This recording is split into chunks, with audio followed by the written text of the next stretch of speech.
great. Okay, good. So my name's Ceri Johnston. I'm from the Early Bird in Cathays, as Melanie was saying. For those of you that haven't been to us, we're a micro bakery and roastery, so we roast our own coffee. Everything that we can make in-house we do, so we make our own baked beans, we make our own cordials for all our drinks, we make everything from scratch. We just don't grow the avocados at the minute, we're working on it, it's a bit cold in Wales. So if you haven't been down, come say hello. I hope everyone enjoyed the cinnamon swirls. Just as a disclaimer, those are mini ones. Those are mini. The ones at the shop are like the size of your face, so like prepare yourself, they are big. Those are like 1.5 times smaller than the other ones. Cool, so at the shop I have a lot of hats. I'm like a baker, barista, coffee roaster, manager, sometimes paramedic, sometimes plumber, sometimes electrician. But one thing I am not is I'm not a morning person, even like a little bit. So thank you everyone who is here and who might agree with me and is constantly being propped up by coffee to get themselves through the morning, because for all of my colleagues that have worked the early shifts with me at work, they will know this is 100% true. We actually called the early bird as a nod to our apprentices. So when I was working in London, we worked with a lot of apprentices in baking and cookery, and I wanted to open a business that would be sort of a welcome home for these guys to come in, get the skills and confidence and training they need to start their career. Working as a chef is a hard job, and when you don't know what you're doing or you don't have the right support, you can get put off it really quickly. So that's why we're called the early bird. It's unfortunately nothing to do with me. I wish it was. Cool, this is me. So I'm an army brat. My dad was a paratrooper and my mum was a nurse. We moved around quite a lot when I was little, and we eventually settled just outside Washington, DC when I was 8 years old. I had a really happy childhood. I think I was pretty spoilt, if I'm honest with you. We almost always had a nice summer holiday, and we always went out for dinners as a family. And that was much to my delight, because it's really hard not to foster a love of food when you grow up in a country that does it as well as America. Anyone that's been there will know, like, you gain a stone when you go there. Americans have this sort of like no nonsense, all flavor, no boundaries attitude to food, like Korean tacos, yeah, sounds great. Breakfast for dinner, banging, delicious. Like there is like, why not? Do whatever feels good, food is meant to be enjoyed. That's kind of the mantra you get when you go to America and you sit down at a dinner table there. It's always casual and noisy and fun. And I think that's something we've tried to replicate at the Early Bird as well, not to take ourselves too seriously and just to relax and have fun. And we try to do that with lots of things like music and silly names on the dishes. And cool, yeah, this is me eating cake the day after my birthday when I was 10 years old, I think. I had one of those wicked braids. I think we went to Cancun. So nice holidays. So yeah, I've always loved cake. Cool. Okay, so the theme this month, Melanie was saying, is commitment. It's actually like the perfect time in my personal life as well to be talking about commitment. There's two things that come to mind when I think about the word commitments. I think about obligation and devotion. There's like the two sides of the scale, really. So on the one side, commitment can be an obligation. You've got this sense of duty and responsibility. Being obligated will set boundaries for you and people's expectations of you. So, you know, if you say you're going to be somewhere, you've got to be there. If you've obligated to something, you feel like you're being restricted by those decisions. But being the sentimentalist that I am, when I hear the word commitment, I think about devotion, fidelity, and I think about love. When you look at commitment this way, it doesn't restrict your freedom. It's a choice. It's a decision you've made to give your time and your energy to that person or thing or cat in my circumstances. Cool. So there are a few things in my life that I'm truly committed to. My friends and my family and my business are the main ones. When the bakery first opened, I spent a lot of time talking to my friend Rox over a glass of wine, who was also self-employed, moaning about all the troubles. I'm imagining quite a lot of you in the room are self-employed, and you probably do the same when you get together with your mates and you're like, oh. So yeah, so that's what we were doing. And what I found, although I had a lot of the answers for the problems at work, was that I couldn't, this is also just for you to look at and to be pretty. There's not any words coming up in case you're like, Ceri, you've not hit the slide. This is a blank one. Cool, so keeping myself motivated was one of the hardest things. I think, again, anyone that's self-employed will agree with me on that. And keeping yourself motivated and your commitment intact is so difficult. And especially when it's hard, and if anyone has any hints, like please speak to me afterwards, but how to keep yourself going especially when it's hard, it is really difficult. But what I realized when I was chatting to Rox about all of this is how many parallels there are between the romantic relationships in your life and the relationship you have with your business. It's very easy to fall in and out of love with it, to fight. There's the phase where you're like, oh my God, I love this. I can't keep my hands off it. It's amazing. And then the rest of the time when you're like, I never want to see this business again in my life. Like if I never see another cinnamon swirl, it will be too soon. So I've gone through a lot of those phases with the early bird that I've gone through with my partner, Johnny, and the sort of butterflies and the tummy feeling and all of that. And I just thought that was a really nice way for me to look at my relationship with the early bird and my journey with it so far, and where we've gone is it's essentially a marriage. Cool, so I am going to talk to you about the not so long but lovely relationship I've had with them so far, and I hope you guys can see some parallels as well the way I've seen it. Cool, so love at first sight. I moved back to the UK for university in 2006. I was under my mother's explicit instructions that if I wanted to go back to the UK for uni, I had to stay in Wales. Bristol would have been closer. But yeah, okay, mum. So I ended up getting onto a course for art history in Aberystwyth University. Any Aberystwyth graduates? Yes, love it. Best day. Yeah, so it was the only option. There were no other places to do art history in Wales, so I did narrow it down. But to be fair, it was some of the best years of my life. It was mint. It was so good. So during Freshers Week, my friends and I were just having a chill night, like staying in, and we heard this noise coming from outside. And it was like this like loud crashing, banging sound, loads of people shouting. And we opened the window to sort of shout at them, tell them to shut up. And there were these two idiots like rolling themselves down a hill in a shopping trolley into a bunch of bushes. And I was like, I'm going to marry that guy one day. And so 12 years later, I am getting married next month. So commitment is paying, thank you. So most people would have been like, shut up. And I was like, So Rosser Hill, anyone from Aberystwyth, it was Rosser Hill, so you know exactly where I was going. Cool, so yeah, that shopping trolley idiot Johnny is now my fiance. And so that is where I find like the whole sort of idea of commitment. I was like, this has come at a good time. Cool, so this is Johnny, really handsome, so handsome. Cool, so this is us on the trailer before we got really tired. Cool, so after university, I originally intended to go back to America, but Johnny wouldn't have been able to come with me, so we decided to make a home in the UK. He did international politics at university, and I did art history, so government and art. We were like, cool, let's move to London. So moved down there. Unfortunately, we graduated in the height of the recession, and although Johnny got a job with the Met Police, I was really struggling. I got a job as a waitress in Clapham, and still looking for jobs, wasn't getting any interviews. I had a really good degree, I had lots of experience, I'd worked really hard. I wanted to be an exhibition curator, but it wasn't coming together. So I thought what I'll do is I'll postpone my career for a year and I will apply for masters and then try and see if I can get in.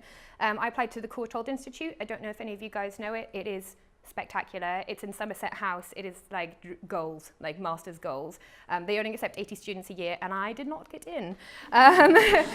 But coincidentally, that week I was working a shift. It was pretty busy in the kitchen, and the pastry chef had like a massive fight with another one of the chefs and just stormed out and quit mid-shift. And so the head chef came down and was like, oh, and I was like, I can do it. I could probably do it. I figured I'm not doing anything else. So I went up to the kitchen, and like that was it. Like, I didn't look back. So from the minute I started, I knew that it was all I wanted to do. I was like completely obsessed. I had like cuts and burns all over my arm. I was sweaty and sweary, and I was tired all the time, and going out on the lash after work and being knackered and hungover, and I loved it. I've always said that you have to be a sadist to be a chef. You have to, because you don't hate yourself. You don't like yourself and put your body through that kind of pressure. But in fairness, wearing chef whites is like wearing pajamas, so that's also nice. They're dead comfy. It's the best. Cool. So I worked at a lot of amazing places when I was in London. I was training as a pastry chef and a baker specifically. I did at one point have a job where I was like working a little bit more front of house, but like larder in different sections of the kitchen, but I always really thought pastry was my passion. I liked that the most. I worked in Brixton Market for a bit, so I don't know if anyone's been to Brixton Village Market. It is dead cool, and we started opening, so I went there just after my boss Dan from Breads Etc. had opened his like second bakery, and they said like, we need a pastry chef, you need to learn how to make bread. Cool. So we had this nice skills exchange. That was really good, and I worked with a lot of apprentices there. It was really fun, and anyone that's been there will know it's like this weird buzzing, almost like human-like feel to the market. It's just, it's too cool. So it was really nice to get to work there. I got to work with a lot of really inspiring personalities, and I started to get a pretty clear idea of where I wanted my career to go. Okay, so next phase, with baking. Crazy in love. So we moved back to Wales in 2012, and I pretty quickly found myself frustrated with the lack of jobs for pastry chefs. Chefs are notoriously poor paid, and the prospects for me were like even worse, unless I wanted to work at Greg's, which I did not. Anyone who has lived in Cardiff for a while will know even a couple of years ago how poor the independent eatery scene was in Cardiff. It's great now, like it's brilliant, but even 5 years ago it was just like bad. It was real bad. So I knew that if I wanted to have a job in baking, I would probably have to make the job myself. Cool, so I started making plans. I went part-time at work. I wrote a business plan. I found a shop, and I put a Kickstarter campaign together. We raised just over £3,000 from our Kickstarter, almost exclusively from friends and family, and then one really nice lady from Florida. Don't know why, but thank you very much. It's really kind of you. She literally will never come here, but yeah, so cool. So we used that money to do almost all the work ourselves. We decided that if you couldn't paint it, hammer it, or learn how to do it in a 10-minute tutorial on YouTube, it just could not be done. So yeah, if you go in the shop and you're like, that's a bit wonky, that was me. Yeah, cool. So I was lucky enough that my brother-in-law, James, LL Cool James, this guy right here, he moved down from Glasgow to help us out. He is an amazing barista, but as I learned very quickly, quite a sloppy painter. And there's my mum. Nice one, Mum, thanks. Oh, and Charlotte, thanks as well. You guys know Charlotte. She hammered that wall down, actually, with a sledgehammer half her size. So, yeah. Yeah. And then was like, peace, just left. Yeah. So, yeah, if you can see through the window, thanks, Charlotte, that was your job. Cool. So, from the second I opened the shop, it was literally all I could think or talk about. Anyone that has just started a new business, you know what it's like. It's exactly like when you start dating someone and you're like, they're so dreamy, I love them so much. And all I want to do is like, and like writing little love hearts with their name and stuff. It was basically me and the early bird. It was a bit creepy. It was like everything that came out of my mouth was like, I think the anaglypta would look nice on that wall. I'm like, yeah, I'll be right there, but I just need to write another spreadsheet about custard, because that's really where my priorities are today. And I do have spreadsheets about custard, in case you were wondering. It's a real thing. Cool. So I just couldn't stop talking about it, and this obsession was exactly like when you start dating someone new, and I had those same sort of feelings that I had when I had started seeing Johnny, and instead of just talking about him, I was talking about donuts. And it was just like the last thing you think about before bed and the first thing you wake up in the morning and think about. As exciting as it was, the first few months were really rough, especially financially. I remember after my first tax return, my accountant called me up and was like, all right, Ceri, so looks like you made a 30 grand loss in 6 months. I was like, right, cool, yeah. And I was like, awesome! And he's like, no. I'm like, no, it is. And I called my mum, and I was like, Mum, we lost £30,000. And she's like, why are you happy? And I was like, because we're still fucking here, because we didn't go bankrupt, we're invincible. And I was so happy because we managed to keep our heads above water. So yeah, and so I was really happy. And also it was a tax write-off, so I was like, great, the bill was very low. Cool, so yeah, we really nearly could have gone under. The first small months were really awful. I remember Thomasina Myers, who was the founder of Oaxaca, who used to work there with Charlotte actually, she said that the first 4 months of Oaxaca, despite the fact that it was insane, she was like, they were a disaster. Like the first 4 months, she was like, it was awful. It all went to pot. Like it didn't go well. And that was basically how it went, but slightly worse for me. So after hemorrhaging money for the first couple of months, things started to pick up. We caught the attention of a few food bloggers. Thanks, Ed Gilbert. Sitting over there, Gomigoro. And word of mouth did its thing. Like with restaurants, it's not like you can GDPR people a cinnamon swirl. You can't. Like people have to hear about it and then come. Social media played a huge role as well. Also, thank you to everyone that is constantly tweeting in the audience, because my phone is gently vibrating in my pocket and it's very soothing. So thank you. I'm a bit nervous. Cool. So you guys all became like people taking Snapchats and Instagrams and stuff were like little mini brand ambassadors. So that was really good. It was so helpful. And by summer 2016, we bought a street food van as well. So we started rolling out. I really loved that bit of it because when I couldn't stand the sight of like another avocado or a piece of bacon, I could just like daydream about marshmallows and like mousses and lovely things that we were going to put on this street food van to make people happy. It was like a good, strong use of my creative arm. So my devotion to the early bird at this time was completely immeasurable. It overtook everything else. It was all consuming. But at the same time, I could feel the scales starting to tip between obligation and devotion. And it was a bad balancing act. So every day I love you less and less. Everyone has been here with their business. So I remember sitting over lunch, Sunday lunch at the table, and my Uncle Graham, very pensive, very man of few words, started to hark up, and he was like, oh, baking, yes. So, you know, they say that baking is a science, but cooking is an art. And I remember thinking, cool, yeah, I am fucked. because I was so bad at maths and science and anything practical. I'm pretty sure I got a D in chemistry. I was really bad. I was a complete near-hoper. But what he said is absolutely true. I've seen like amazing chefs in my career that can throw a bunch of stuff at a pan and it tastes amazing. You're like, oh my God, this is so good. But if you throw a bunch of stuff at a KitchenAid mixer, it's gonna suck, I can guarantee you. Like, you can't do that. Cool, you have to be precise, and I knew that that wasn't my strong point. So what I did was I completely committed myself to the craft. I was like, right, I'm gonna get better.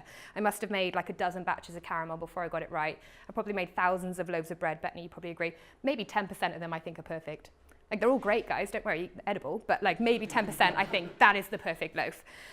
Cool, so I'm not a naturally skilled baker. I've worked really hard at it. Failure had never put me off when it came to stuff like that, whether it was like an overpooed loaf or an overdrawn bank account, that never put me off. But even when things were really bad and I thought we might not make it, my commitment kept me going and it kept me thinking, no, I am on the right track, I'm doing the right thing. Cool. It was only really, I think, probably about a year in that I started thinking, I'm not enjoying this anymore. This is really starting to get me down. It's just like when the honeymoon phase of your relationship is over and all the little things that they do start bugging the crap out of you, like the snoring and leaving the toilet seat up and coming home stinking drunk at dawn. The early bird was doing that to me too. I was tired, I was so tired. I was waking up and it was dark, I was going home and it was dark.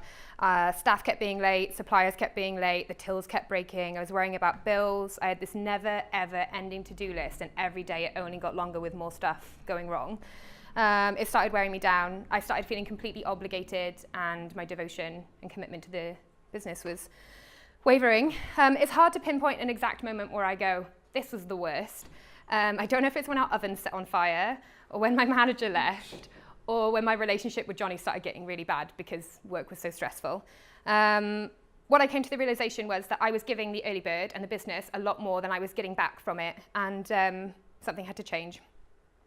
Decided to draw a line in the sand. Although I still felt in love with the business, the commitment was not really doing what I needed it to do. I'm not going to let the facts ruin a good story on this one, but basically a friend of mine told me the story about there was a climber who wanted to climb Mount Everest, and it was like his life goal to do it, and he had tried to do it several times, and it's always like the snow comes down and then they can't go. So he goes up, and for whatever reason, this was his last attempt. I don't know if it was like money or age or whatever. He's like, this is the last chance I have to do it. So he starts and he gets to the first camp and the Sherpas go, nah, sorry, it's not going to happen. It's like too bad. The conditions are too poor. And he's devastated. He's like holding his head. He's like, I can't believe it. This is the worst. Like, my life is over. My dream's never going to come true. And the Sherpas, there's this Buddhist belief basically that you create your own emotions. And I completely believe that. Like, if you are finding yourself frustrated, no one has put that thought in your mind. Like, you are making yourself frustrated. So you just deep breath and go, if I'm unhappy, I just need to not be unhappy and then try and work back and figure out what the problem was. So I decided to make a compromise with the early bird, like you do when you have a fight in a relationship and there's always a compromise. And the compromise was to give less of a shit. That's literally it though, because there's no other way that I could put it down, and I thought, well, I'm going to put a swear in there, but it'll be fine. Cool, so it started with little things, like I had a proper holiday. That was nice. I went to Mauritius with Johnny. It was wonderful. We got engaged. And then I got a laptop and started doing my work at work instead of at home when I should be with my Johnny. And I started taking Sundays off, so I had a day for me. At first it was hard. I'm a total control freak, like type A personality. And like stepping back for me was completely uncomfortable. I was like, this isn't right. I'm going to come in and the shop's just going to be like ashes on the ground. But it was completely necessary. Like, for all the reasons, I had to step back a little bit. What I realized after a couple of months was it's like owning eggs and bacon. Literally nobody is going to die. The amount of commitment that I had put into the business wasn't going to be completely zilch because I decided to work one less day a week. So, cool. Yeah, so that's the best advice that I can give you. If you find yourself getting overwhelmed, just dial it down a little bit. And that's been one of the hardest things, I think, is going, okay, where is the line? Where are the boundaries? And redrawing those for me. Everything is good now. The relationship is quite harmonious. I get out of work when I go there. I'm not just tired and knackered and I don't want to like make any more bread. So yeah, that's the best advice I could say. So now that we've done with all the fights and the compromising and all the making up phases done, I'm hopefully reaching the happily ever after. I feel like we're on sort of the precipice of that now. The shop is about to reach its busiest month of the year. We've got lots of exciting stuff happening. We've got loads of street food events. There's a couple of them I don't know I'm allowed to mention. We got a pitch at the Eisteddfod, so if anyone's going to that, I'm dead excited. That's like super, super proud. That's really competitive and I'm really honoured. So I'm dead excited. And Abergavenny Food Festival, which I'm really excited about as well. So that would be good. We've got lots of other great events as well. The street food scene is very cloak and dagger though, so I'm not sure how much I'm allowed to say or when it actually comes out. I think there's like some secret handshakes and stuff before it can be put on Twitter. Cool, we're in talks sort of tentatively about another restaurant. We'd never do another early bird, but because she's a one-of-a-kind gal, but and too much work to do another one, but we might like sister restaurants or something like that. Cool, so for me, commitment, I think, is the line between devotion and obligation, and if you can find a balance, like I've tried to do over the past at least 6 months, I think you'll be absolutely fine. You've just got to keep reminding yourself and reassess every now and then the reason why you started doing what you were doing in the first place. I started this because I wanted to have a job as a pastry chef, so I've started using more of my time to bake things and less of my time to be stressed out about bills and things like that. I got a great new accountant, so that takes a lot of the weight off the shoulders. Putting everything down on paper has been really cathartic for me, so thank you for everyone listening to my ramble about how stressful it was opening the early bird. If anyone has any questions, I am not shy at all, so if it's like money or startup or whatever, like just come and give me a shout. And I have to say it has like been one of the like great honors of my life to start this business, and I know I'll look back even when I'm like 90 and go, that was fun, it was really stressful, it's hard, but it was good. And yeah, I'm also really thankful to Johnny, who's not here because he has a job and he can't just like bum around on a Friday morning like we all can apparently. But yeah, so putting up with my sleep-deprived prankiness. And thank you also to Janine, who had a strop and walked out on shift, because if she hadn't done that, I wouldn't be running a business. And being a pastry chef, I'd still probably be a waitress in a cocktail bar in Clapham. So yeah, that's brilliant. Thank you very much, guys.